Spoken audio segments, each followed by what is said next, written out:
La souveraineté numérique, ça peut vouloir dire beaucoup de choses. Ça peut vouloir dire d'abord, est-ce que notre pays est capable, sur des activités stratégiques, de continuer à faire tourner son économie, à faire tourner sa démocratie, si notre partenaire étranger disparaît.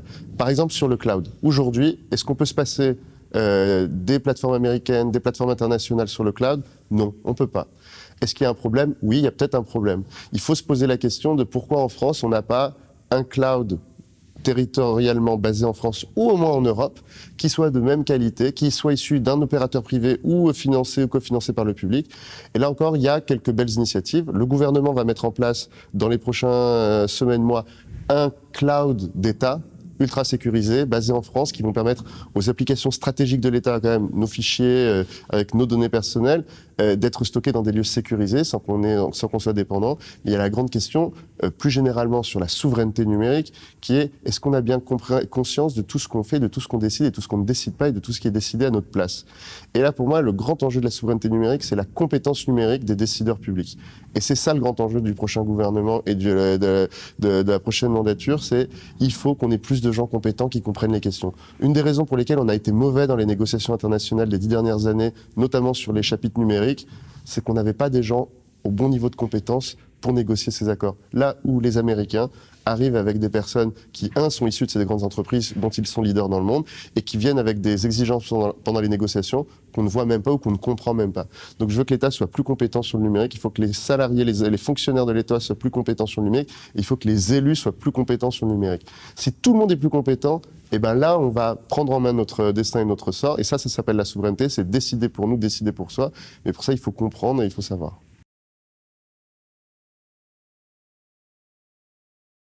Aujourd'hui, le Privacy Shield, les citoyens européens posent des questions sur leurs données. Et ça, c'est formidable. Tout à l'heure, je vous disais que la question essentielle de la souveraineté, c'est de se poser la question. Et bien là, les Français, les TPE, les PME, tout le monde s'est enfin dit qu'il y avait un sujet, qu'ils utilisaient massivement des services, parfois tous gratuits, mais que globalement, dans tous ces services, il y avait un point commun, c'est que les données jouaient un rôle essentiel. À l'époque où on avait fait la première version du Privacy Shield, et c'est ça que je sous-entendais dans la réponse que je vous donnais tout à l'heure, les négociateurs n'avaient pas conscience de l'enjeu économique qu'allaient représenter les données pour le futur. Aujourd'hui, on a quelques acteurs européens qui sont des vrais acteurs de la donnée, qui les utilisent et pour qui le Privacy Shield va dans le bon sens. Mais globalement, le Privacy Shield, c'est avant tout un cadeau fait aux grandes plateformes américaines. Donc derrière la renégociation qu'on propose au niveau européen, c'est comme toute renégociation d'un accord, on veut trouver un équilibre économique, il faut que ce soit bénéfique pour tous, c'est-à-dire il faut que ça génère plus de business pour les entreprises européennes aux États-Unis et plus de business pour les entreprises américaines en Europe. Mais là, ils en ont déjà énormément, donc il va falloir qu'on discute. Cette négociation, elle concerne aussi, et là, c'est un autre sujet de la souveraineté, les données personnelles et la protection de ces données personnelles. Quand le nouveau président Trump a été élu, pendant quelques jours, il y a eu un grand trouble et une grande panique à Paris et en Europe, puisqu'il a fait un executive order du président qui parlait des données personnelles et qui disait que pour les étrangers, les données personnelles hébergées aux États-Unis n'étaient pas protégées par le Privacy Act américain. Alors heureusement, tous les diplomates ont appelé tout le monde en disant non, vous inquiétez pas, ça remet pas en cause le Privacy Shield, c'est uniquement sur d'autres accords.